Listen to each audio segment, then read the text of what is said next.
the point arose about music, playing music in silence. Silence.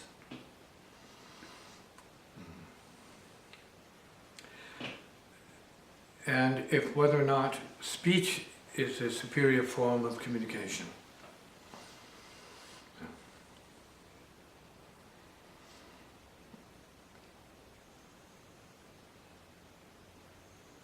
Then music is.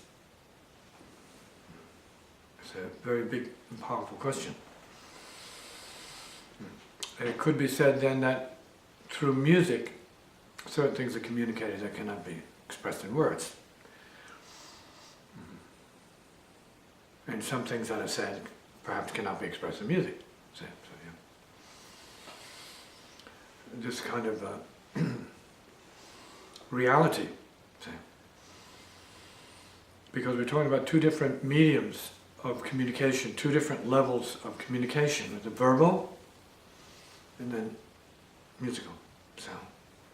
Verbal is sound and language and intellectual, say, apparatus and machinery, and music is not quite that. Music's before that. So, musical geniuses, the babies, don't have a whole lot of intellectual stuff going on, but they have the music, they hear it. Handicapped people don't have a lot of other things going on, but they have their music. See? So the feeling of music is very, very primordial as healing process or healing method. And what I was having an insight, or in sound, about earlier was the point of, well, musicians should speak less and play more. Okay. Talk less, play more. Okay. Refrain from verbal expression and emphasize the musical expression. And if there may be a link to creativity in terms of silence, or preferring the musical mode over the verbal mode of communication, and having a test of the principle. And if there could be a situation where musicians were not allowed to speak more than they are allowed to play, and the way that they would communicate to one another would be through the primary mode under the circumstances of playing to be heard. Playing the music to be understood rather than talking, let's say. Comment now that I've made a case for it. It would seem that they each speak to different places within the listener. You know, we respond differently to sound than we respond to words, which are a representational system, whereas music is maybe not a representational system. So could you talk to that as in terms of how we access either one of those communications? What do you mean, either access which one or other? We're always in the talk one.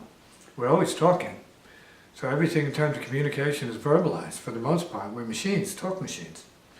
So that's already the norm there. Everybody thinks and talks and speaks and communicates that way without music. And so with music, what's going on in the listener different than hearing words? But that's something to be proven. Okay? Something to be proven. So ordinarily when we go to hear music, there's an understanding.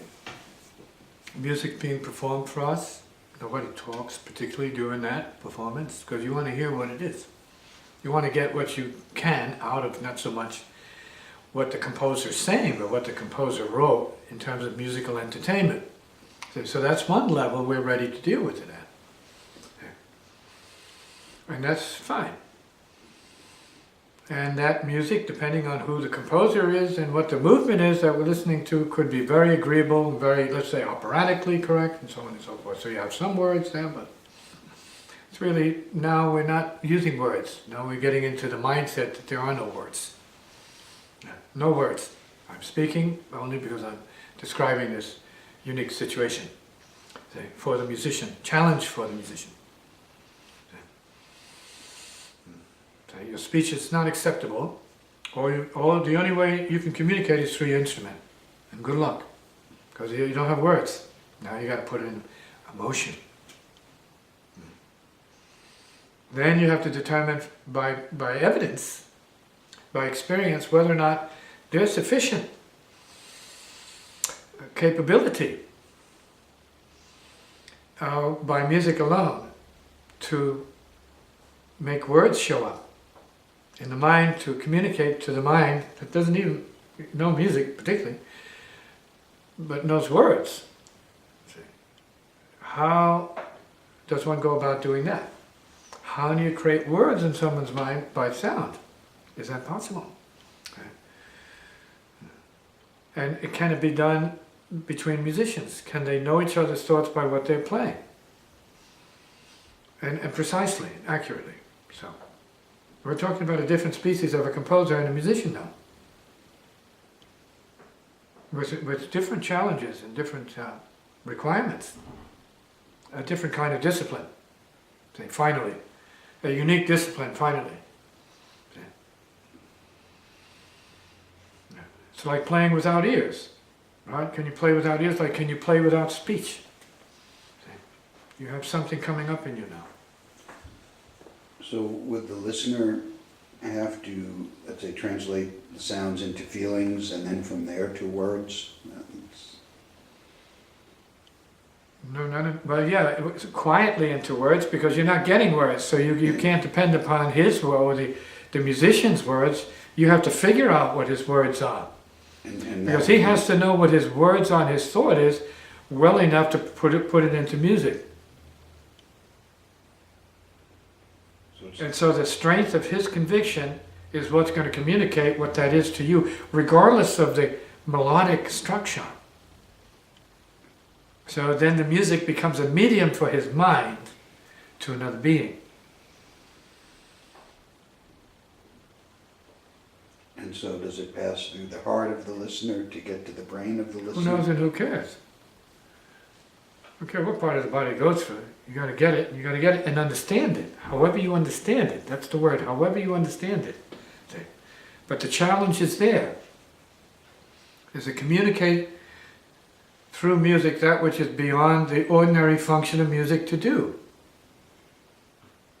A lot of people will assume, because you're hearing music, it is speech. Yes, it is. Granted. But at what level is speech? See? Because we're always hearing the music, but we don't know what it means. We hear the forms, and we hear the progressions, we hear the melodic compositions, and all of that, but we don't know what it means. It has a title, but that still doesn't tell us what it means. Then it depends on what you feel from it to get a sense of what it means to you in that condition, but not what it meant to the composer, because the composer's got nothing to do with you. But if the composer and you are together in the same room and you say, and you agree, don't talk to me, just play it. Play to me what you want me to know. It's a different challenge. And then I'll write down what I think you said, because of what I felt, and then you tell me if it's correct or not, see how far off we are, or how close we are in the process. And do you think there's a universal language in terms of music? Sad music is sad to everyone in the world, happy music is happy to everyone, or? Relatively. Whereas a very beautiful melody, simple melody, major chord melody, major triad melody. Could be very, very sad.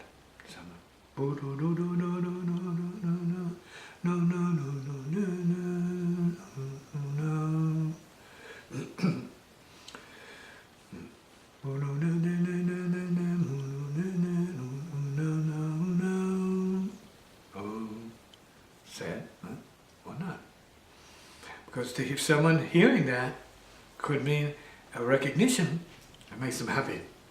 And say, wow, that's my grandfather. Wow, I'm happy to hear that. No, happy to hear that. No. Yeah, wow, it's great. In the psychic realm, then the composer would see the person, have an idea of what they, get a sense from them, feel them. Say, I know how to play what this person needs to hear to get what I need to get to them. And then the composer can look at your face and then play off of that and see if you got what he meant. Because whatever he's playing, your face is playing. Which is how it should be.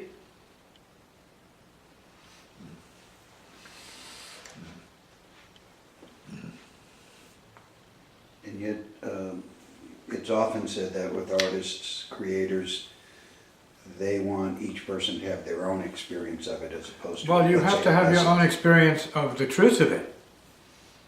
You go to a show, you know what the show's about, right? You hear the lyrics are telling you in plain language what it's about, and of course you have some reality with that. And you're experiencing it in your own way, but everybody gets the same message, so there's nothing individual about it. Not a paradox, not a mystery, just a fact. It could be a comedy. Everybody gets it, a lot of laughs, but it's a comedy. And you have a horror. And it's horrible. And everybody gets it. And the music has to be according to the mood. Everything played from characterizing that in musical terms. No problem.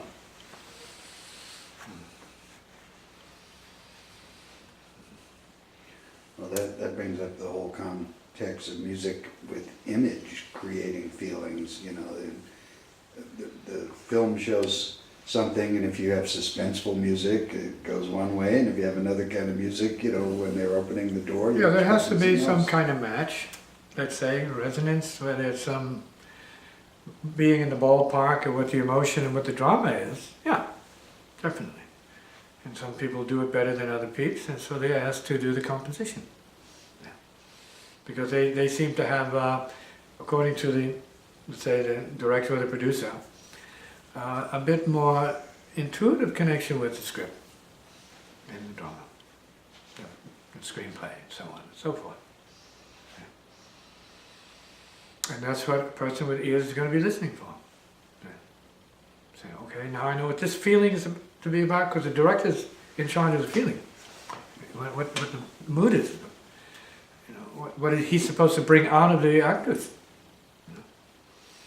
And at the same time, it's what you need to hear from the music. It has to be more or less in resonance.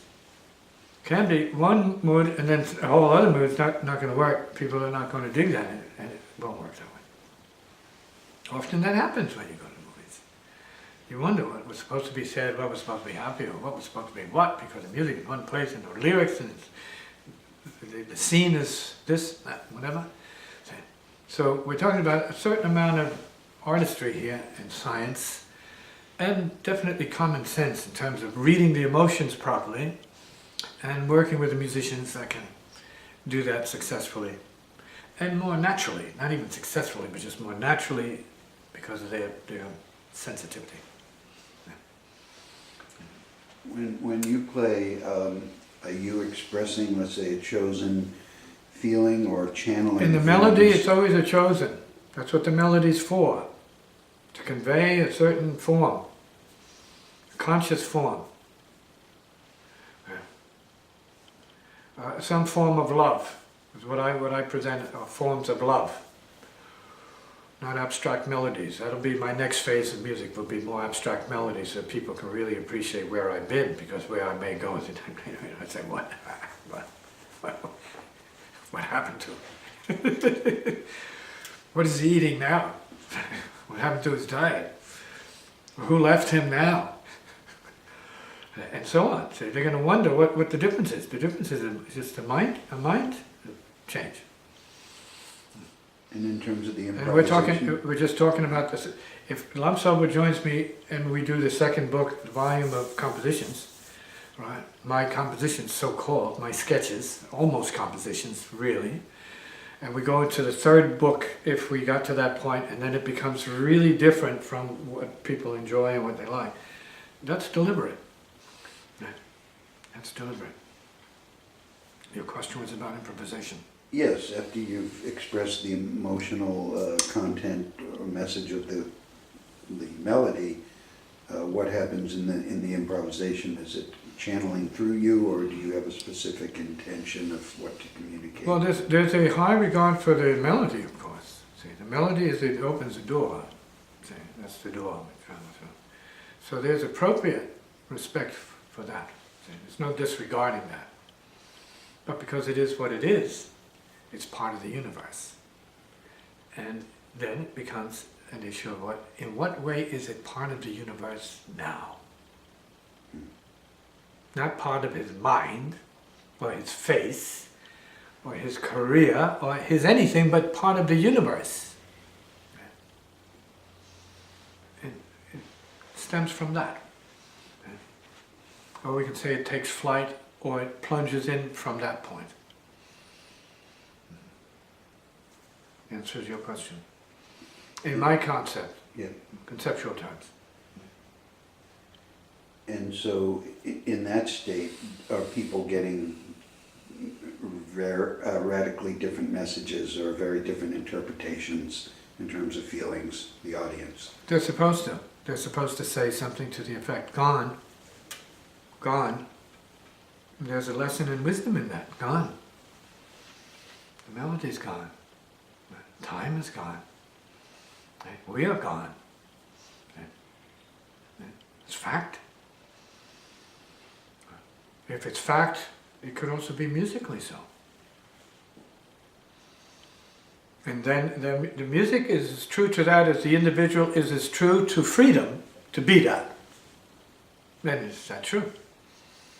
If there's no freedom to be that, then of course there can be no representation of that on any level, because the individual is bound by fear of freedom and cannot really communicate that to anybody, because they're not living that themselves. Come on. And so if that's the case and you're not living it and you're still expressing, I don't mean you specifically, what happens then for the audience? Are they getting a... Again, if the audience is such where they're just into the music and not the person or the character, if they're just into the music, then they can get whatever they come to get from the music.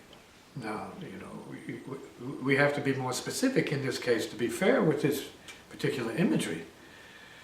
People who understand the nature of the artist's music come to hear the artist play their music.